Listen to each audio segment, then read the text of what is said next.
आज हो गया है 18 दिसंबर, दिन सोमवार का। आइए फटाफट से नजर डालते हैं उत्तर प्रदेश की आज सुबह की सभी मुख्य समाचार, ताजा खबर टुडे ब्रेकिंग न्यूज पर। उससे पहले हमारी मेहनत के लिए वीडियो को एक लाइक जरूर कर दें, साथ ही आपसे विनती, खबरों को आखिर तक जरूर देख लें।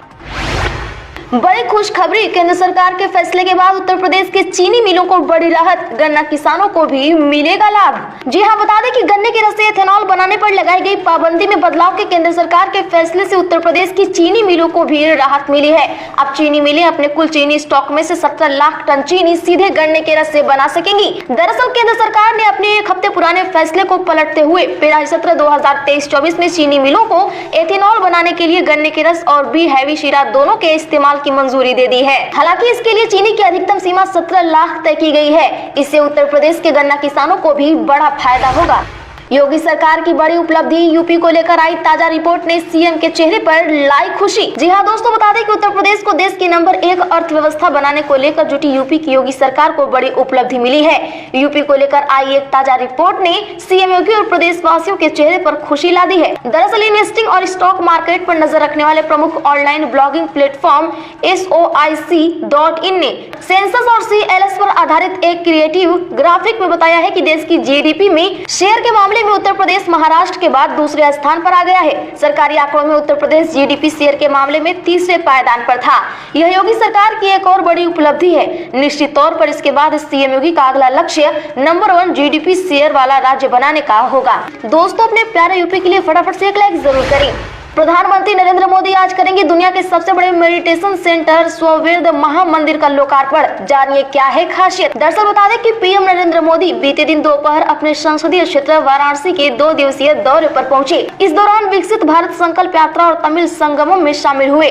काशी कन्याकुमारी ट्रेन का शुभारंभ भी किया। वहीं दौरे के दूसरे दिन यानी कि आज पीएम मोदी वाराणसी के चौबेपुर इलाके के उमराहा में बने स्ववेद महामंदिर धाम का लोकार्पण करेंगे। बता दें कि विहंगम योग संस्थान के प्रणेता संत सदाफल महाराज के विश्व के दर्जनों देशों में सैकड़ों आश्रम हैं। इसी में वाराणसी का यह स्ववेद महामंदिर सबसे बड़ा है। बता दें कि 1000 करोड़ की लागत से करीब 20 साल से बन रहा ये 7 मंजिला मंदिर दुनिया का सबसे बड़ा मेडिटेशन सेंटर कहा जा रहा है। यहाँ एक साथ 20,000 लोग योग और ध्यान कर सकते हैं।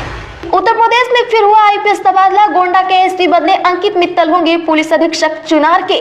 जी हां, बता दें कि उत्तर प्रदेश में एक बार फिर से आईपीएस अधिकारियों के तबादले हुए हैं। विनीत जायसवाल अब गोंडा के नए एसपी होंगे। वहीं अब तक इस पद पर तैनात रहे अंकित मित्तल की पोस्टिंग पुलिस अधीक्षक RTC चुनार के पद पर मिर्जापुर हो गई है। वहीं बता दें तो विनीत जायसवाल इसके पहले लखनऊ कमिश्नरेट में पुलिस उपायुक्त के पद पर तैनात थे। उत्तर प्रदेश में शराब के शौकीनों के लिए बड़ी राहत, अब 14 घंटे तक खुली रह सकती हैं दुकानें। जानिए क्या होगा नया समय। जी हां, बता दें कि उत्तर प्रदेश में शराब के शौकीनों को बड़ी राहत देने की तैयारी है। दरअसल आबकारी विभाग शराब की दुकानों के खुलने का समय फिर बदलने जा रहा है। जी हां, नए वित्तीय वर्ष में शराब की दुकानों को अब 12 के बजाय 14 घंटे यानी सुबह 9 से रात 11 बजे तक खोलने की तैयारी है। प्रदेश की नई आबकारी नीति लगभग बनकर तैयार हो चुकी है। उम्मीद है कि इसी महीने के आखिरी हफ्ते में इसे उत्तर प्रदेश के सभी 75 जिलों को भेजा जाए। 2024 चुनावी साल होने के कारण इस बार फिर नवीनीकरण की व्यवस्था होने की बात कही जा रही है। इंडियन ऑयल ने ग्रेजुएट एंड ट्रेड अप्रेंटिस के पदों पर निकाली भर्ती, 5 जनवरी तक करें आवेदन। जी हां, बता दें कि Indian oil corporation limited technician और ग्रेजुएट एंड ट्रेड अप्रेंटिस के पदों पर भर्ती निकाली है। यह नियुक्ति दिल्ली, पंजाब, उत्तर प्रदेश समेत अन्य राज्यों के लिए निकाली है। इन पदों के लिए आवेदन की प्रक्रिया आज 18 दिसंबर 2023 से शुरू हो चुकी है, जो कि जनवरी में 5 तारीख 2023 तक चलेगी। अब ऐसे में जो भी उम्मीदवार इन पदों के लिए अप्लाई करना चाहते हैं वे इसकी आधिकारिक वेबसाइट IOCL.com पर जाकर अप्लाई कर सकते हैं। बच्चों में गला घोटू, इस बीमारी का इलाज अब उत्तर प्रदेश के जिलों में भी संभव। अस्पताल में पहुंचा खास इंजेक्शन। जी हां, बता दें कि बच्चों में होने वाली डिप्थीरिया यानी गला घोटू बीमारी का उपचार अब उत्तर प्रदेश के जिलों में भी संभव है। पहले इस बीमारी के उपचार के लिए मरीजों को दिल्ली तक का चक्कर लगाना पड़ता था, मगर अब इससे पीड़ित बच्चों का उपचार जिला स्तरीय अस्पतालों में हो सकता है। जानकारी के लिए बता दें कि बच्चों के सांस लेने में तकलीफ, खांसी, गर्दन में सूजन हो तो इसे केवल ठंड लगने के लक्षण न माने। ये डिप्थीरिया यानी गला घोटू भी हो सकता है। ऐसे में समय से सही उपचार न मिलने से बीमारी बच्चों की जिंदगी पर भारी पड़ सकती है। तो दोस्तों ध्यान रखें, ऐसा होने से पहले डॉक्टर से जरूर मिलें। उत्तर प्रदेश में राम मंदिर के बाद अब अयोध्या मस्जिद की तैयारी, मई 2024 में शुरू हो जाएगा निर्माण। जी हां, बता दें कि राम जन्मभूमि बाबरी मस्जिद मामले में उच्चतम न्यायालय के फैसले के आधार पर मुसलमानों को अयोध्या के धन्नीपुर में दी गई जमीन पर मस्जिद का निर्माण अगले साल मई से शुरू होने की संभावना है। मस्जिद का निर्माण कर रही Indo Islamic cultural foundation trust ने अगले साल फरवरी से इस परियोजना के लिए व्यापक रूप से चंदा जुटाने के मकसद से विभिन्न राज्यों और जिलों में एक प्रभारी बनाने का भी इरादा किया है। आज ट्रस्ट के मुख्य न्यासी और उत्तर प्रदेश सुन्नी सेंट्रल वक्फ बोर्ड के अध्यक्ष जुफर फारूकी ने पीटीआई भाषा को बताया, अभी तक यही योजना है कि धन्नीपुर गांव में दी गई 5 एकड़ जमीन पर मस्जिद का निर्माण अगले साल मई में शुरू हो जाएगा। सीएम योगी का बड़ा आदेश, बोले उत्तर प्रदेश में कैबिनेट की तरह हर मंगलवार को होगी यूपी शिक्षा सेवा चयन आयोग की बैठक, ये नियम हुए तय। जी हां, बता दें कि उत्तर प्रदेश में माध्यमिक शिक्षा सेवा चयन बोर्ड की बिल्डिंग में स्थापित होने जा रहे उत्तर प्रदेश शिक्षा सेवा चयन आयोग की बैठक राज्य के कैबिनेट की तरह प्रत्येक मंगलवार को होगी। 13 दिसंबर को जारी नए आयोग की नियमावली 2023 में ये व्यवस्था दी गई है। यदि मंगलवार को कार्य दिवस न हो तो उसके ठीक अनुवर्ती दिवस यानी बुधवार को बैठक होगी। वैसे तो आवश्यकता पड़ने या कम से कम 2 सदस्यों की लिखित अनुरोध पर अध्यक्ष किसी भी समय आयोग की असाधारण बैठक बुला सकते हैं। असाधारण बैठक के लिए सचिव कम से कम 24 घंटे पहले सदस्यों को अग्रिम सूचना देंगे। बड़ी खबर, 1 ट्रिलियन इकोनॉमी की ओर उत्तर प्रदेश के बढ़ते कदम, इस बार 8.25 लाख करोड़ के आसपास होगा बजट। जी हां, बता दें कि उत्तर प्रदेश का वित्त विभाग फरवरी में पेश होने वाले वित्तीय वर्ष 2024-25 के लिए उत्तर प्रदेश के बजट की तैयारियों में तेजी से जुटा हुआ है। बजट का आकार 7 करोड़ 70 लाख के करीब होने का अनुमान है। बजट के केंद्र में इस बार राज्य को $1 ट्रिलियन की अर्थव्यवस्था की ओर तेजी से ले जाने की तैयारियां दिखेंगी। इस लक्ष्य को केंद्र में रखकर योजनाओं और खर्च को शामिल किया जा रहा है। वहीं बता दें तो वित्त विभाग में इस समय नए वित्तीय वर्ष के लिए विभागों से मिले प्रस्तावों पर काम किया जा रहा है। बताया जाता है कि उत्तर प्रदेश में मेरठ सहित 9 नए एयरपोर्ट बनाने की केंद्र सरकार की योजना के तहत जमीन मुहैया कराने और अन्य सुविधाओं के लिए सरकार पर्याप्त बजट आवंटित कर सकती है। उत्तर प्रदेश में शिक्षकों और नॉन टीचिंग स्टाफ के लिए बड़ी खुशखबरी, भत्तों के भुगतान के लिए भटकना बंद, नया आदेश जारी। जी हां, बता दें कि बकाया भत्तों के लिए अब एडेड इंटर कॉलेजों के शिक्षकों और शिक्षणेतर कर्मियों को भटकना नहीं पड़ेगा। माध्यमिक शिक्षा विभाग ने इस बारे में नए सिरे से आदेश जारी किए हैं। इसके तहत 2 लाख रुपए तक के भुगतान आदेश DIOS और लेखा अधिकारी की 2 सदस्यीय समिति को करने का अधिकार दे दिया गया है। 2 लाख से 4 लाख तक के भुगतान का आदेश JD, DDR और मंडलीय लेखा अधिकारी की समिति कर सकेगी। अलीगढ़ पलवल हाईवे पर नहीं खरीद सकेंगे जमीन, यूपी हरियाणा के इन गांवों पर पड़ेगा असर। जी हां, बता दें कि जेवर एयरपोर्ट पर दिल्ली NCR से जोड़ने वाले अलीगढ़ पलवल हाईवे के चौड़ीकरण व बाईपास निर्माण में प्रभावित गांवों में जमीन की खरीद फरोख्त पर रोक रहेगी। इसके चलते यूपी व हरियाणा राज्य के गाँव प्रभावित होंगे। अलीगढ़ पलवल हाईवे का निर्माण PWD प्रांतीय खंड ने कराया था। यह मार्ग 552 करोड़ रुपए की लागत से बना है। करीब 67 किलोमीटर लंबे इस हाईवे के निर्माण में करीब 5 वर्ष का समय लगा था। मार्च 2022 को PWD ने हाईवे निर्माण का कार्य NHAI को सौंप दिया था। संसद की सुरक्षा में सेध लगना गंभीर मामला, पीएम मोदी बोले गहराई से हो जांच। जी हां, बता दें कि प्रधानमंत्री नरेंद्र मोदी संसद की सुरक्षा में सेध की घटना पर प्रतिक्रिया व्यक्त करते हुए इसे गंभीर मामला बताया है। प्रधानमंत्री ने राजनीतिक दलों से इस मुद्दे का राजनीतिकरण करने से परहेज करने का भी आग्रह किया है। उन्होंने इसे राष्ट्रीय सुरक्षा का मामला बताया है। पीएम मोदी ने यह टिप्पणी एक न्यूज चैनल में दिए इंटरव्यू में की है। उन्होंने इस घटना की गहन जाँच का भी आह्वान किया है। भारत जोड़ने के लिए नहीं, चुनाव जीतने के लिए होगी राहुल गांधी की यात्रा 2.0, इन मुद्दों पर होगा फोकस।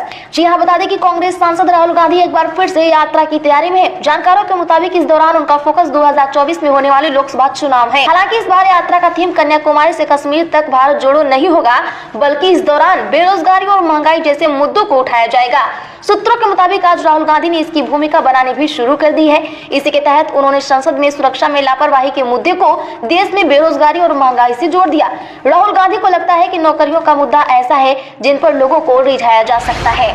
वेटिंग लिस्ट आप भूल जाइए, ट्रेनों में मिलेगी कंफर्म सीट। रेलवे का 1 लाख करोड़ रुपए वाला बड़ा प्लान। जी हां, बता दें कि भारतीय रेलवे अगले कुछ वर्षों में 1 लाख करोड़ रुपए के कुल निवेश की तैयारी में है। रिपोर्ट के मुताबिक केंद्रीय रेल मंत्री अश्विनी वैष्णव ने बताया कि कई सारी नई ट्रेनें चलाने का प्लान है।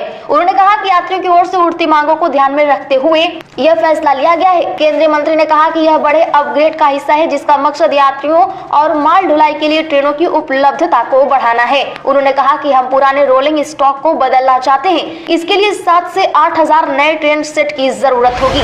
प्रधानमंत्री नरेंद्र मोदी आज मऊ को देंगे नई रेल की सौगात। इस रूट के यात्रियों को मिलेगी बड़ी सुविधा। जी हां, प्रधानमंत्री नरेंद्र मोदी आज मऊ को एक नई रेल की सौगात देने वाले हैं। 18 दिसंबर को वह दोहरी घाट रेलवे स्टेशन से इसका वर्चुअल उद्घाटन करेंगे। यह रेल मऊ से दोहरी घाट के बीच हफ्ते में 6 दिन चलेगी। वैसे दोस्तों, आप यूपी में खबर कहां से देख रहे हैं, कमेंट बॉक्स में जरूर बताएं।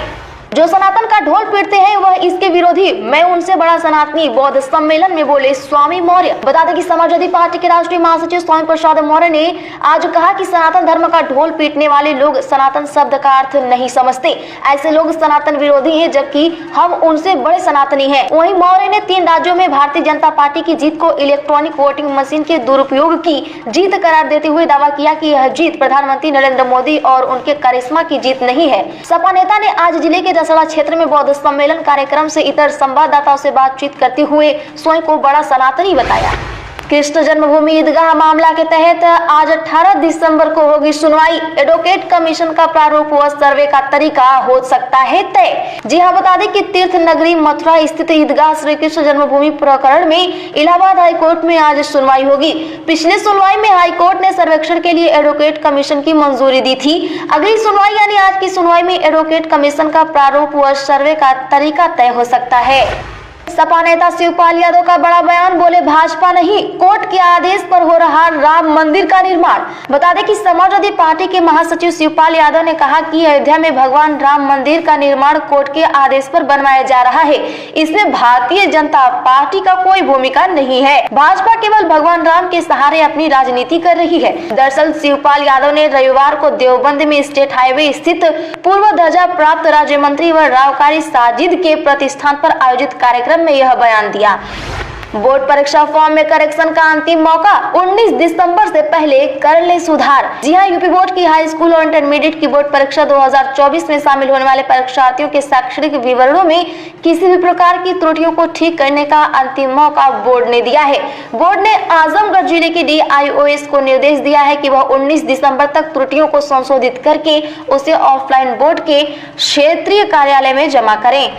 घर घर बांटे जाएंगे रामनगरी अयोध्या से आए अक्षत, RSS की ओर से चलेगा विशेष अभियान। जी हां, उत्तर प्रदेश के पीलीभीत में रामनगरी अयोध्या से आए अक्षत गांव-गांव जाकर घर घर बांटे जाएंगे। इसको लेकर जिले में जगह जगह कार्यक्रम किए जा रहे हैं। आज बरखेड़ा व बिसलपुर में हुए कार्यक्रमों में RSS के पदाधिकारियों ने इस बारे में लोगों को जानकारी दी। उत्तर प्रदेश में हुआ बड़ा शोध, अंडे और चिकन खाने के शौकीन हैं तो एंटीबायोटिक भी खा रहे हैं आप, जानिए इसके नुकसान। जी हां, अंडे और चिकन के साथ आप एंटीबायोटिक भी खा रहे हैं। शोध में इसका बड़ा खुलासा हुआ है। दरअसल मुर्गियों को रोगों से बचाने की जद्दोजहद में उनको एंटीबायोटिक दवाएं दी जा रही हैं। शोध में मांस और अंडे में उनके अंश पाए गए हैं। इससे बैक्टीरिया, वायरस, कवक में एंटीबायोटिक दवाओं के प्रति रोगाणुरोधी प्रतिरोध विकसित होने की शंका है। यह जानकारी बरेली के इज्जतनगर स्थित भारतीय पशु चिकित्सा अनुसंधान संस्थान के जैव रसायन विज्ञान की ओर से समाप्त हुई 2 दिवसीय आयोजित अंतर्राष्ट्रीय संगोष्ठी में सामने आई है। जेल में नफीस बिरयानी को पड़ा दिल का दौरा, उमेश पाल कांड से जुड़े हैं अशरफ के इस करीबी के तार। जी हां, बता दें कि उमेश पाल कांड में प्रयुक्त क्रेटा कार के मालिक नफीस बिरयानी की रविवार को नैनी सेंट्रल जेल में दिल का दौरा पड़ने के बाद हालत बिगड़ गई। सीने में तेज दर्द और सांस लेने में तकलीफ होने के बाद जेल प्रशासन ने उसे SRN अस्पताल में भर्ती कराया है। चिकित्सकों ने जाँच के बाद दिल का दौरा पड़ने की पुष्टि की है। वही बता दें तो उमेश पाल कांड के बाद से फरार नफीस पर 50,000 रुपए का इनाम घोषित किया गया था। 22 नवंबर को नवाबगंज के पास पुलिस मुठभेड़ में उसके पैर में गोली लगने के बाद उसे अस्पताल लाया गया था। इसके बाद हालत में सुधार होने पर उसे 9 दिसंबर को नैनी सेंट्रल जेल में दाखिल किया गया था। अखिलेश यादव ने कहा भाजपा सरकारें आवाम की नहीं सुनती, सिर्फ अपनी सुनाती है। बता दें कि सपा अध्यक्ष और पूर्व CM अखिलेश यादव ने कहा कि भाजपा गरीबों को अपनी राजनीति का मोहरा बनाने का काम कर रही है। भाजपा सरकारें जनता की बातें नहीं सुनना चाहती, वो सिर्फ अपने मन की सुनाती है। विपक्ष के प्रति उसका रवैया उपेक्षा का है, लोकतांत्रिक व्यवस्थाओं में उसका विश्वास नहीं है। अखिलेश यादव ने जारी बयान में कहा कि आज देश को विकसित भारत बनने का खोखला सपना दिखाया जा रहा है, जिस देश में आज भी करोड़ों लोगों को 2 वक्त की रोटी और रोजगार उपलब्ध न हो। अन्नदाता किसान कर्ज से परेशान होकर आत्महत्या कर रहा है और महिलाएं, बच्चियां रोज दुष्कर्म का शिकार हो रही हैं। वहाँ गारंटी की घंटी बजाकर लोगों को धोखा देना कहां तक उचित है? क्या आप इनकी बातों से सहमत हैं? कमेंट में हाँ या ना जरूर लिखें। उत्तर प्रदेश में तेजी से बदलेगा मौसम, रात में पारा गिरने के साथ बढ़ेगी ठंड, मौसम विभाग ने दी कोहरे की चेतावनी। जी हां, बता दें कि लखनऊ सहित उत्तर प्रदेश के अधिकांश हिस्सों में न्यूनतम पारा गिरने के साथ ठंड बढ़ेगी। सुबह कोहरा छाया रहेगा। अगले 2-3 दिन में रात का तापमान 8 से 7 डिग्री तक पहुंचेगा। न्यूनतम तापमान गिरने से रात में सर्दी और बढ़ेगी। मौसम विभाग के अनुसार गोरखपुर, वाराणसी, अयोध्या, मेरठ मंडल में रात के तापमान में गिरावट अधिक रहेगी। 20 दिसंबर से पारा गिरने से सिरहन बढ़ सकती है। मौसम विभाग ने 21 दिसंबर के बाद दिन में कोहरा रहने का पूर्वानुमान लगाया है। इसी के साथ उत्तर प्रदेश की आज की बड़ी खबरों में फिलहाल इतना ही। रोज की ताजा बड़ी खबरों के लिए चैनल सब्सक्राइब करें और बगल में घंटी के निशान को जरूर दबा लें।